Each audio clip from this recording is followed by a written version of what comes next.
हर हर महादेव। जय शिव गुरु। सबसे पहले शिव गुरु के प्रणाम बा, मैया पार्वती के प्रणाम बा। यूट्यूब के माध्यम से जितना भी गुरु बहिना गुरु भाई हमार कथा सुने ने, आप सबके भी हमार प्रणाम बा। आप सबके बीच एगो औरी कथा लेके आ गइल बनी। देखिए कथा में बिच्छू के बड़ा सुंदर कहानी बाटे। शुरू से लेके अंत तक आप सब अगर सुनतनी, उम्मीद करब कि आप सबके कथा बहुत पसंद आई। चली दीदी तो कथा के ओर बढ़ल जाओ। देखी दीदी, शिव गुरु जे बानी मैया पार्वती के साथे पूरा परिवार के साथे पहाड़ पर रहतनी। अब देखिए एक समय के बात है, देवी देवता लोग भी बा, ओ लोग भी ध्यान धरेला। जैसे कि हमनी के मन में जौन भगवान के मानतनी सन, हमनी पूजा पाठ करतनी सन, ध्यान धरतनी सन, ओसे ही देखिए देवी देवता लोग भी ध्यान धरेला।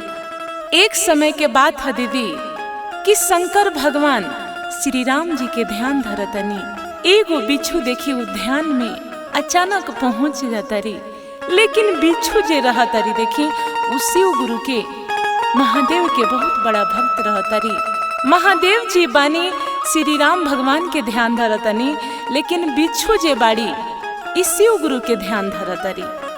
अब असई देखे कि महादेव ध्यान धैले बनी। जब शंकर भगवान के ध्यान टूटल बा, ध्यान खत्म भइल बा, तो देखा तनी ओकरा बाद उन्हों के ध्यान टूटल बा। अगल बगल में शिव गुरु के लागतरी घूमे। अब घूम घाम के देखी शंकर भगवान के वो दिन कुछ पता चलल नहीं कि आखिर बिच्छू करत का बाड़ी। देखी शंकर भगवान जी चल गईनी। अब घरे गइल बानी। काल होके देखी फिर शिव गुरु निकलल बानी, आया के वही जगह पे ध्यान धरतनी। फिर से बिच्छू देखी पहुंचल बाड़ी और फिर ध्यान धैले बाड़ी। शंकर भगवान के देखी फिर ध्यान टूटल बा। देखा तनी कि बिच्छू आजू बाजू आस पास में घूमतरी। शंकर भगवान पूछनी कि ये बिच्छू तहरा के देखा हम 2-3 दिन से देखतनी, तू अगल बगल में घूमत रहतरू, कौनो दुख बा कौनो तकलीफ बा त हमरा के बतावा। आखिर का बात बा कि हम जब आइले ध्यान धरे त तहरा के आस पास हम देखी ले, कौनो परेशानी बा त बतावा। देखी बिच्छू कहली कि ना ये महादेव, हमरा कोनो दुख नहीं खे। देखी रउआ ध्यान धरी ने, हम शुरू से राउर भक्त बानी, राउर शिष्या बानी, हम राउर ध्यान धरी ने। अगर हम प्रण ले ले बानी, जब तक हमार जिंदगी रही तब तक राउर ध्यान धरब। शंकर भगवान कहनी कि चल ठीक बा, कोनो परेशानी होई त बतैहा। बिच्छू कहली कि महादेव एगो बात रहे रउआ से, अगर मनती त कहीं रउआ के। महादेव कहनी कि अरे बिच्छू बतावा का बात बा। बिच्छू कहले कि ये महादेव, हम देखी राउर शिष्या हई, राउर पूजा करीला, राउर आराधना पाठ करीला। हम चाहतानी कि राउर झोली जे बा उ झोली में हम रही और हर समय रउआ साथे हम घूमत रही। शंकर भगवान कहनी कि ये बिच्छू ई का कहतारू, तू हमरा झोली में कैसे रहबू? ई देखा मुमकिन नहीं खे कि तू हमरा झोली में रह सकतारू। बिच्छू कहली कि ये महादेव, राउर इजाजत मिले और रउआ चाह दी तो हम झोली में रह सकतनी। कहनी शंकर भगवान की अरे देखा ऐसन हो नहीं खे सकत। बिच्छू चल गईली, शंकर भगवान भी चल गईली। अब देखी फिर कल होके शंकर भगवान जब आइल बनी, ध्यान धरतनी, फिर वहाँ बिच्छू बाड़ी। बिच्छू फिर कहली कि ये महादेव, इहे हमार लास्ट ख्वाहिश बा कि हम रउआ झोरी में रहती। शंकर भगवान कहनी कि देखा तू बात बुझ। ये बिच्छू हम एहिजा कुछ ही देर ला रहेनी, हम ध्यान धरे एहिजा आइले, लेकिन जब घर हम जाइले तो ये झोली जमन बा तो ये घर में रहेला, हमरा झोपड़ी में रहेला, और तहरा के कोई देखी परेशान हो जाई। कहली कि ये महादेव रउआ बस हमरा के झोली में रखी, हम कहीं जाइब नहीं, हम कहीं रहब नहीं, निकलब नहीं। महादेव फिर समझनी कि देखा हमरा घर में 2 बालक लोग बा और गौरा बाड़ी, कौनो दिन नजर पड़ जाई और तहरा के झोली में देख लिए तो कौनो दिन मार दीही। बिच्छू कहली कि महादेव हम ई झोली से कहियो ना निकले, कबो ना निकले। देखी अब लास्ट समय में ये दीदी महादेव जी मान गईनी, बिच्छू के इजाजत दे दीहनी कि चला ये बिच्छू ना मनबू तो झोली में आज से रहिया। अब बिच्छू देखी खुशी खुशी झोली में चल गईली। झोली लेके महादेव घरे चल गईनी। घरे जब गईनी तो बड़ा उदास बैठा रहनी। मैया पार्वती आनी, कहनी कि ये महादेव आज राउत चेहरा तनका उतरा लागता, कौनो परेशानी बा, कौनो बात बा का? महादेव कहनी कि ना ये गौरा देखा कौनो ऐसन परेशानी नहीं खे। फिर मैया कहनी कि ये महादेव रउआ के रोज हम देखिले, लेकिन आज जवन हम वेशभूषा जवन रूप देखा तनी वो अलग लागता। शंकर भगवान कहनी मैया पार्वती से कि ये गौरा देखा है झोली जवन टंगले बानी, ई झोली के कबो छुइया मत। मैया कहनी कि आखिर का ऐसन चीज बाजे हमरा के मना करतनी। महादेव कहनी कि अरे इतने सुना, बस ये झोली के कबो तू हाथ मत लगई है। इतना बात देखी कह के शंकर जी कहीं निकल गईनी, चल गईनी। अब मैया पार्वती के मन में देखी हुदुर बुदुर लागल बा कि आखिर महादेव आज ई झोली छुए से माना काहे कइले बानी। देखी हमनियों के बानी सन कि कोई लोग कोनो बात कह देला कि एगो बात रलक ह, हमनियों के मन में रहेला कि आखिर वो बात हमनी कब जान जाई सन। असई मैया पार्वती के लागता कि झोली में आखिर बाटे कथी। देखी वो दिन तक मैया ना छुअनी, लेकिन काल होके सुबह होके जब मैया झाड़ू पोछा सर सफाई करे जातनी, फिर उ झोलिया पर नजर पड़ गई। मैया सोचतनी कि अरे महादेव तो नहीं खी, लेकिन का चीज ऐसन बा कि हमरा के कहियो कुछ माना ना कइले रनिया, ई झोली छुए से हमरा के माना कइले बानी। अब मैया सोचतनी कि अरे महादेव जी तो हईले नहीं खी, काहे ना झोलिया उतार के हम तनी देखे कि झोली में बा कथी। अब मैया देखी झोली उतार के और जैसे झांकतनी ओकरा में देख लेनी कि बिच्छू डंक काट के खड़ा बाड़ी।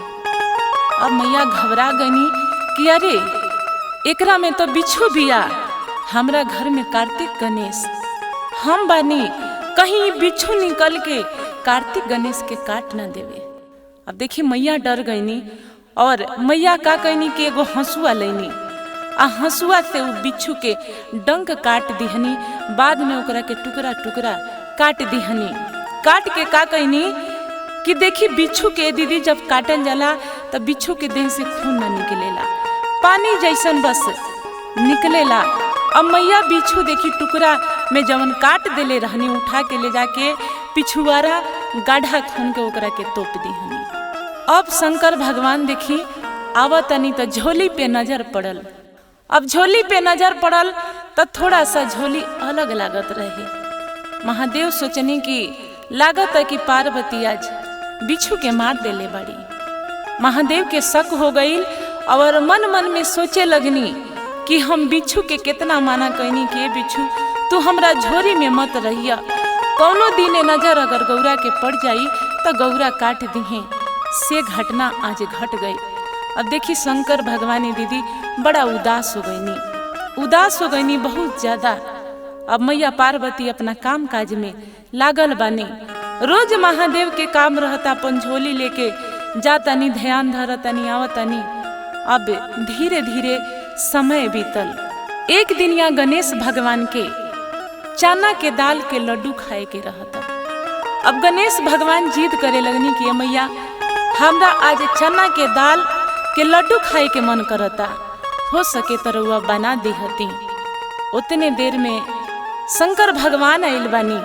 शंकर भगवान से अब मैया पार्वती कहतनी कि गणेश लड्डू खाए ला जिद करता रे चना के, और चना यहाँ कतही नहीं खे, हम कहाँ से लाके बनाई। देखी वो बिच्छू जे जमना दीदी जगह पे मैया काट के तोप दिहले रहनी, उ जगह पे बहुत सारा चना उपज गई रहे, फूल उपज गई रहे, भांग धतूर उपज गई रहे। अब शंकर भगवान देखले रहनी कि बगल में हमनी के पीछे जवन जगह बा ओहिजा तो बहुत ज्यादा चना फर के पा गई बड़ी सन। अब मैया पार्वती के कहनी कि अरे गौरा, अरे घर के झोपड़ी के पीछे जाके देख, चना इतना फरल बा, इतना फर के पाक के पूरा जाके देख कि लटकल बाटे। अरे वही में से जा ले आव और गणेश हवन बेटा हवन बना के खिया द जिद करताड़े। मैया गईनी हंसुआ उठैनी उहे हंसुआ लेके अब चनवा काटे गईनी। मैया देखतनी कि अरे यही जगहिया तो हम बिच्छू के तोपले रहनी, से जगह पे तो बहुत सारा है भांग धतूरा फूल बहुत सारा उपज गइल बा। फिर मैया वो बात के दिमाग से हटा देनी कि अरे वो तो बिच्छू रहे उमर गई। देखी उ चना से आवाज आवता कि ये गौरा, हमरा के कौन मुंह लेके आइल बाड़ू काटे, तहरा तो दया माया ना आइल, तहरा दया माया अइबो ना करेला। बहुत अब सारा बात मैया गौरा सुननी, लेकिन फिर भी का कहनी कि वो चना में से काट के आ ले आके दाल बना के लड्डू बना के गणेश भगवान के खिलैनी।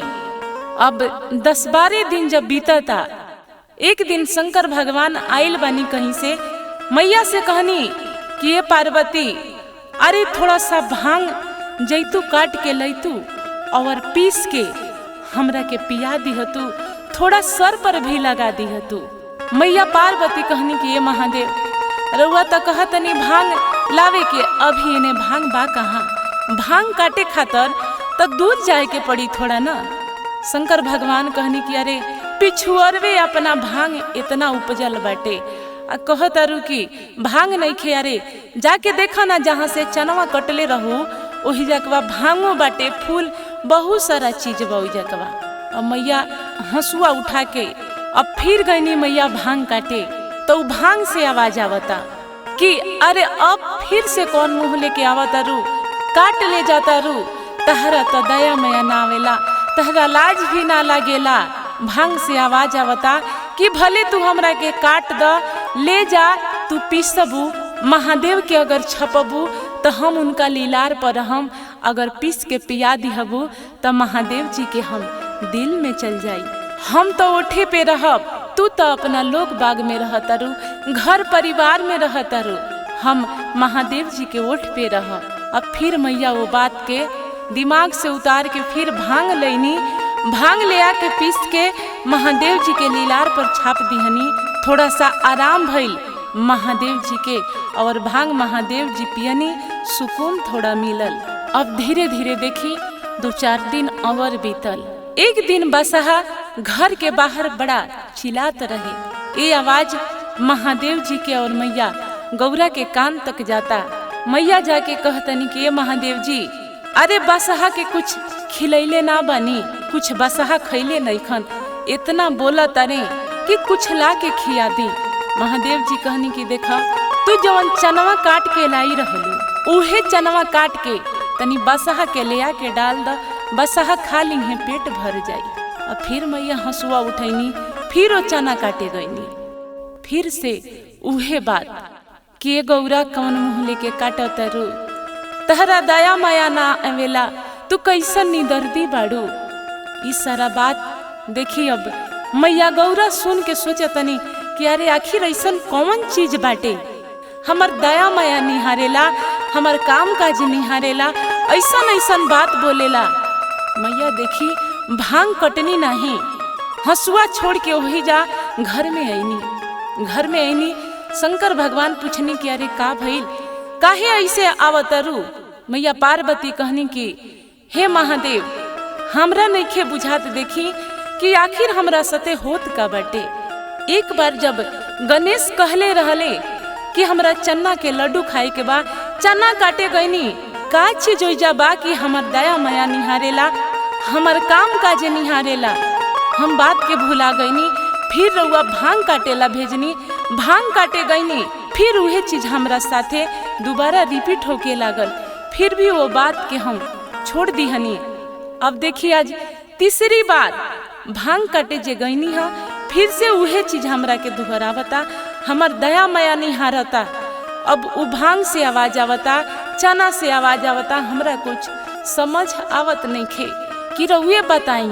महादेव जी कहनी के गौरा तू एक बात बताव, तू जिंदगी में कोनो गलती कैले बाड़ी। मैया कहनी कि अरे महादेव जी रउआ का पूछा तनी, हम तो कोनो गलती नहीं की कैले। फिर महादेव जी कहनी कि अरे सोच समझ के याद करके बोला, याद पार कि तू कोनो गलती जाने अनजाने में कैले बाड़ू। फिर मैया कहनी कि ना ये महादेव हम तो कोनो गलती नहीं की कैले। महादेव जी कहनी कि ये गौरा एगो बात बताव, हम जवन झोरी तहरा के छुए से मना कैले रहनी, उ झोरी में आखिर तू का देखलू। कहनी गौरा मैया कि अरे महादेव जी रउआ तो कहले रहनी कि झोरी मत देखिया, हम तो झोरी देखनी तो हमरा कुछ मिलल नहीं, लेकिन एगो पता न कहाँ से कहाँ बिच्छू झोली में बैठा रहे और डंक खड़ा करके बैठा रहे। हम डरा गईनी, हम सोचनी कि ये झोली रउए लेके जाइला, कहीं रउए के डंक मार दे है, या रउआ खूंटी पे टंगले बानी, कार्तिक गणेश लोग बा, कहीं बिच्छू निकल के उ लोग के डंक मार देवे, काट देवे। यही से हम बिच्छू से डर गईनी। बिच्छू देखनी और हंसुआ ला के हम बिच्छू के काट दिहनी, डंक के काट दिहनी। बिच्छू के ले जाके हम पीछे माटी से ढक दिहनी, तोप दिहनी। शंकर भगवान कहनी कि अरे गौरा गलती तो तू इहे कैले बाड़ू, तहरा के मना कैले रहनी कि झोली मत छुईह, लेकिन फिर भी तू झोली छुअलू, बिच्छू के डंक काट दिहलू, तोप दिहलू ले जाके। तू बिच्छू के बारे में ना जानत रहलू। कहली मैया कि ए महादेव रउआ बात बताई, पूरा बात बताई कि आखिर कौन ऐसन बात बा। महादेव जी कहनी कि ये गौरा देखा, जब हम पर्वत पहाड़ पर ध्यान धरी ना, शंकर भगवान कहनी कि देखा हम जब ध्यान धरी ना, शंकर भगवान कहनी कि देखा जब हम पर्वत पहाड़ पे ध्यान धरी ना, श्री राम भगवान के ए बिच्छू जे रहली ई हमार शिष्या रहली, ई हमार भक्त रहली, ई हमार ध्यान धरत रहली और हमार पूजा पाठ ई करत रहली।